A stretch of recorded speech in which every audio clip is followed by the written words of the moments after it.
Welcome to the Peace and Parenting Podcast. I'm Michelle, and I have a lovely guest, Mariah, who has a parenting question, who is also part of our lovely Peace and Parenting community. So, Mariah, will you introduce yourself, please?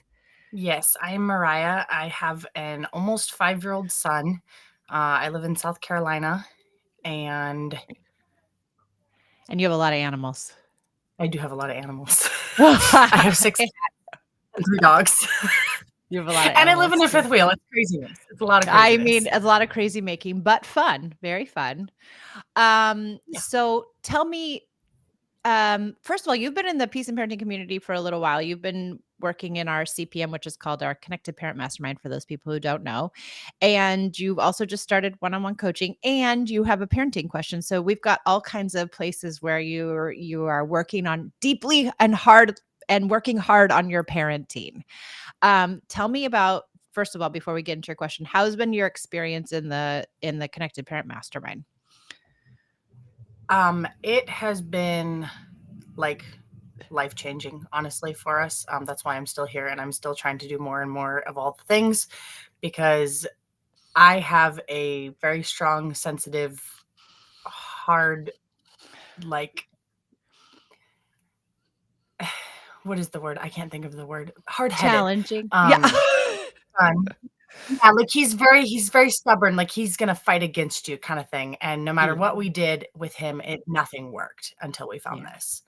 And this Oh. has been the only thing that has given us, like, glimmers of hope, and we've started to kind of work through things, and his demeanor towards me has changed. Like, he'll come up to me, and he'll give me a big hug, and he'll tell me, "Mama, you're the best mama in the world for me," or "I love you so much," or, like, it's so sweet. And Sweet so even though we boy. still have a lot of hard times, I know that, like, we're getting there, like, Yeah, you are we're getting climbing the there. mountain. You are climbing the mountain. It's a hard mountain when we have these kids who are strong-willed because they throw us for a loop. We find ourselves at major losses, and I feel for you because I have that kid too. What and you just had your first how was your first coaching session? It was awesome. We had our coaching session with Martha, and she was amazing, and she gave us, like, a lot of really good insights, and we kinda had a lot of really good, like, brainstorming, of things to help us with some of the challenges that we've been having and, like, Yeah. different ways to take the tools and apply them in, like, ways that I didn't quite put together to try to do myself? So it's been Yeah, really good. helpful to kind of have that outside, like, "Well, take this tool and apply it in this way," where I'm like, "Oh my god, why didn't I think of that?" Like, kinda Well, I think thing. it's hard because we get so entrenched where we're at, but when we have somebody who comes at like bird's eye view and who can just say, "Oh, here's your blind spot. I see your blind spot right here and right here." It's just makes it helpful. Okay. Thank you for that. Now, tell me your question. So my question is about correction. Like, what counts as a correction? Because I was thinking about this one day where, like, we'll have little things where, like, I don't know, Atticus will get up and jump. He'll start jumping, like, on the couch or just something that's, like, kind of minor, that I don't really Mhm. necessarily like, or I'm like, hey, that's kind of dangerous or whatever. Um, and so I'll just be like, hey, bud, can you please not jump on the couch? But then I was thinking about it. I'm like, there have been times in my life where I've been doing something and somebody has even politely said to me, like, hey, can you please not do that? And then I'm like, I feel kind of icky. Like, I feel kind of like, Mhm. oh, like like it's like embarrassing maybe. And so then I was Mhm. like, okay, am I making my son feel that way by just these Mhm. little, it seems like a kind, just like a request. And so then I was like, does that count as a correction? Like, is that pushing out the connection? Like, and Mhm. then if that is, then with these little situations, how would I, like, What do you address that? do? Yeah. Yeah, Good question. I don't think you're alone. Let's unravel and go back just a little bit. What was correction like in your house, or what when you did something that was quote unquote wrong? How were you corrected? it was usually, like, yelling threats, like an immediate, "You better knock that off," kinda thing. And how did you feel? Um, I felt I felt terrible. I Yeah. actually can remember waking up in the morning when I was probably 5 or 6 years old and thinking, like, "Okay, I'm gonna be good today," and just Oh. going through my day and just doing my thing, playing with toys, whatever, and then doing something and realizing in a split second after I did it, "Oh my god, I wasn't supposed to do that," and then being like, "I'm gonna get in trouble. Why can't I just be good? What's wrong with me? Why can't I just be good?" That's and so going through my day like that. insightful. Yeah, that's so I'm so glad you can remember that, first of all. But so I guess that goes back to this question. Did you know that what you did was wrong right after you did it? After I did it, yeah. After I did it, I immediately was like, "Oh, crap, I wasn't supposed to do that. Why did I Right. do that?" And you didn't do it because you were being malicious. No, I was just, like, doing my thing. I was just playing with my toys or whatever, Right. and then And I you was made like, a "Oh my mistake. I wasn't supposed to play with that toy, crap," or, Yeah, whatever it was. And so yeah. what would you have wanted in that moment? Um, honestly, I think some, like just some understanding, or "Oh, you weren't really supposed to play with that, honey. Like, here, let's play with this instead." Like, not that big of a deal. And instead it was like, "I told you you weren't supposed to play with that," like, "Now you have to Right. go sit in timeout," or, "Now I'm gonna take these toys that you were playing with away that you were allowed to play with," or, Right. So like that. yours was really harsh and what you're doing to Atticus isn't that harsh, right? You're just saying, "Don't jump on the couch." However, we have to take so you're it seems like you're very shame adverse, like you don't like shame, and then that's hard on you, and it is hard on lots of sensitive people, I think. Yeah, he's very much like me, like the strong-willed, sensitive, like, that was 100% me as a kid, so, Yeah. So then if we know this about Atticus, we probably don't wanna correct him too much. yeah, Right? Because I think it might start to wear on him. If he feels like, "Oh, I was corrected in the morning, then I was corrected before lunch, and then I got in trouble again, and then I was corrected again," then it'll start to eat at him, and then his prefrontal will push offline, probably like yours did as a kid, and yeah, then you make more mistakes because 'cause you're yeah, not thinking well, and you're like just like you said, like, you were constantly getting up and saying, "I'm gonna be good today." That's yeah, such a big burden for a kid to think yeah. Yeah, and I because was you little. I was, like, I honestly was probably maybe 6 years old. Yeah, and you can't be good. That's just not possible to be perfectly good for the whole day as a six-year-old. Yeah, You just can't. it was a hard So, task. yeah. So I think though that there are some things that we can do. If I saw Atticus jumping on the couch, I might be like, "Atticus! Oh my goodness, are you jumping on the couch again? I'm gonna come over there and I'm gonna wrestle you down. I cannot believe you're jumping on that couch. What? Yeah, Can you turn it into something playful so he doesn't have to feel the shame? You're adding in connection, but you're still saying, "I see you on that couch. You're not supposed to do that." But yeah, can we say it in a way where it feels like it isn't that big a deal, yeah. Yeah, because I right? guess And that's what I try to do. I would like I don't know, I just found myself thinking that one day, like, "Man, is this yeah, making him feel crappy?" Like, because I'm trying to just be like, "Hey, buddy, can you please not jump on the couch?" Like, yeah, I'm not mean about it by any means, but then I'm like, "Oh, is he gonna feel bad?" what's his So, response when you do that? um, it depends on the day and how much connection we have. Sometimes he stops doing it, and sometimes he's kinda like, "Nah, I'm gonna do it Right. anyway," kinda thing, and then usually then I'm kinda like, I'll move into play, Yeah. um, but I guess it's just the initial, I was like, "Should I be, like, trying to be more playful about that?" Or, like, is it okay to just be like, "Hey," and then it feels maybe like a big burden to try to for all the little things throughout the day to be like, try to find a way to come with play about it or be silly. Isn't it interesting that we think being playful is a burden? It is. It feels like it's so weird that it feels like such a task to just change my Correction is not a burden. Yeah, It's messed up.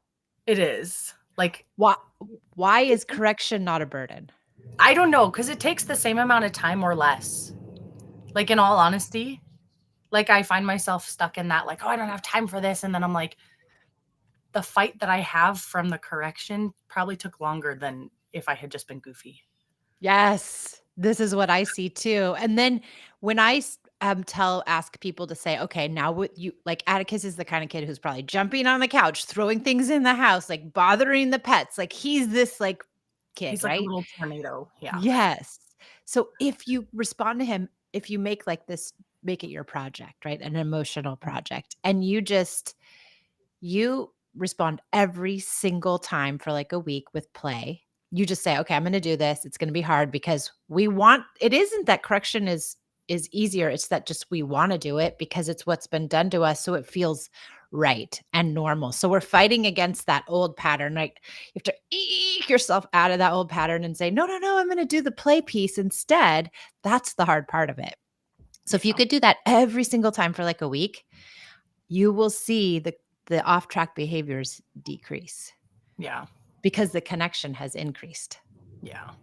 Yeah, and the big stuff I'm pretty good about, like, come to play with, like, if he's doesn't wanna brush his teeth or, I don't know, Yeah. throwing things across the house, like, but I guess it's just kinda like those little things that I don't necessarily see as, like, a bad behavior per se, but I'm just kinda like, "Oh, let's maybe not jump on the couch," or, like, Yeah. the little Uh, things, and it just I mean, you could definitely say that. I think you might have more success and create more connection and see a decrease in those little things more if with you try the play. yeah. Yeah. Try it. Yeah, I mean, it's not gonna Just hurt. no, no, it definitely won't hurt, and if you only remember half of the times, then half of those times become connective. Yeah. And I think that's the other piece, like, people will say, like you just said, like, we think connective parenting takes longer, but we just change the interactions that we have, and we, like, we replace correction with play. Mhm. We replace punishment with empathy. We just the same interactions, we just have a different response. Yeah. Yeah, great, amazing. What else do you have for me? We've got more time. Oh gosh, hmm. Do you wanna talk about I was lovely meeting I got to meet Mariah's, husband. It was really lovely meeting him. How is he, um, you know, adjusting to this way of parenting? He is doing pretty good. My husband is a saint and he He takes is. whatever I throw at him. Like, I am like, "Hey, I found this thing." And like I'm like the crazy research person, like I'm really ADHD and I'm always like hyper focusing on this and that. And I'm like, I come to him and I'm like, "Hey, I found this thing and I think it's amazing and wonderful and it makes sense because of all of these reasons." And he's like, "Okay, I mean, that does kinda make sense. Sure, let's give it a shot," kinda thing. So Yeah. he's very patient in that regard, and, like, he was super open to, like he saw the struggles, right? He's dealt with the struggles.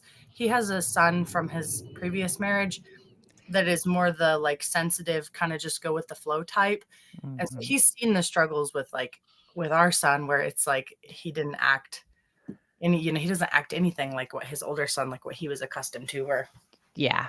The and strong-willed ones will throw us for a loop.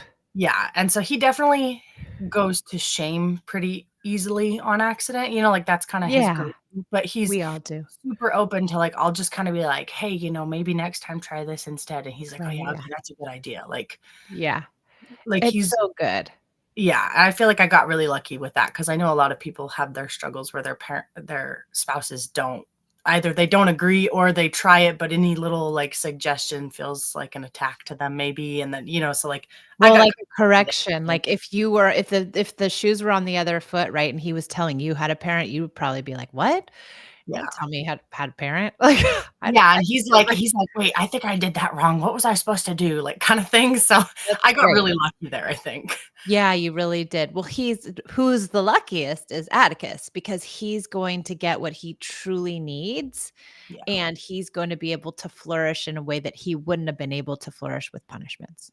yeah, yeah, it's punishments do not work for I mean, nobody feels good about them, but they don't Mm-mm. work for kids like my kid, that's for sure. No, And no. they didn't work for me. I got to a point as a teenager that my mom, like, literally just kinda gave up on me, and I I was 16, know. and I was out drinking and smoking with my friends on the weekends, and I am lucky that I didn't get, like, into any kind of serious trouble or like, I just kinda got lucky.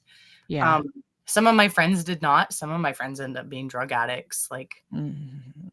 and there's no way in heck I would have called my mom. I took a ride home with a stranger from a bar one night at 17 years old because I couldn't get home, and there's no way I would have called my mom. Not in a million. That's that is what I try to tell people all the time is that we don't wanna put young kids in those kind of positions.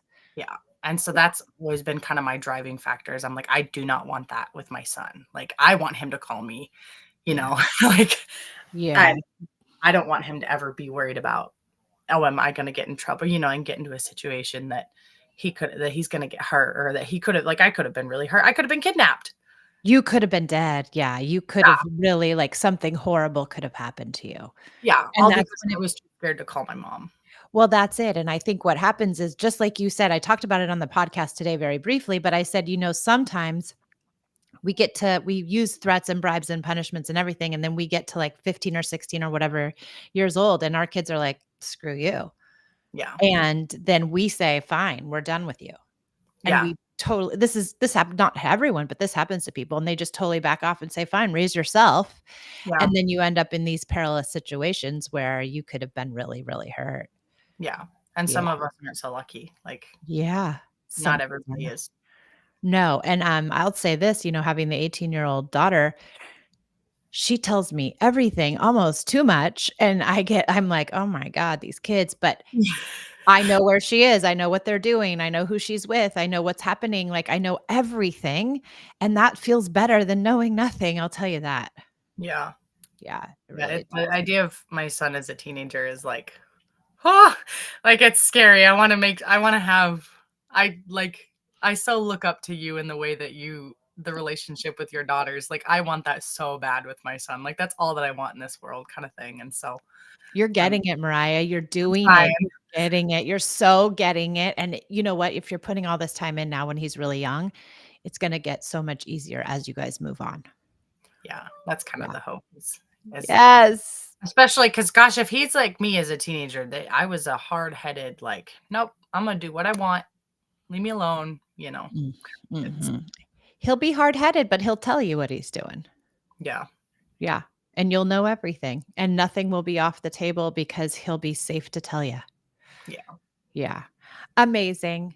Okay, if you had any advice to give to people who are trying this stuff, because I know when you first started trying, I know it was hard, right? What yeah. would you give to those folks who are, like, trying it and maybe it's not working or they're struggling? Um, Honestly, I mean, I feel like everybody says this, but stick with it because we had the experience where when we first started, I saw a really big shift and it really, like, it was good. Things were getting better, things were, and then it started to go back downhill again. And then I was like, I'm not doing this right. Like, this isn't working. Like, I don't, what's going on, and I was in like every group support call, like, somebody help me. And then I got, and then, and it led us to the one-on-one, but it's like the more that you keep up with it, I feel like it's a roller coaster. It's not a straight line of just, oh, you started it and then now it works. But Yeah. then also you have to kind of change the way that you're looking at it, because are you looking at the relationship that you have with your kid? Or are you looking at how much obedience are you getting from your kid in terms of, is it working? Oh, Mariah, you're speaking my language. Because do you want an obedient little kid? I mean, maybe you do. In theory, an obedient little kid sounds great. But obedient little kids are the ones at the park that somebody says, "Hey, come get in my van," and they just do, and they leave, and you lose your kid. Yeah, Like, you and never know. it sounds terrible, but like that's kind of what I remind myself whenever he's like, "Nope, I'm not going to do that. Leave me alone, mom." Like, I'm like, okay, I don't want a blindly obedient little child. Like, No, and that keeps them safe. Like you said, they'll say no. They won't trust certain people. They're going to stand up for themselves. My Esme, she will not let you bully her. There is no way on earth. She is strong in herself. And so it's like it protects them. This voice protects them. Yeah. yeah, Oh, I love that, Mariah. Mariah, thank you for sharing this half hour with me. I so very much appreciate it. Thank you for doing this work on the behalf of Atticus. I'm thanking you because he won't thank you yet, but he will later. And yeah, we love having you in our group. So I can't wait to see you next time. yeah. Thank you so much for having me. It's Yeah. kind of a cool experience. Thank Thanks, you. everybody. Thanks for joining us on the Peace and Parenting podcast. We'll talk to you next.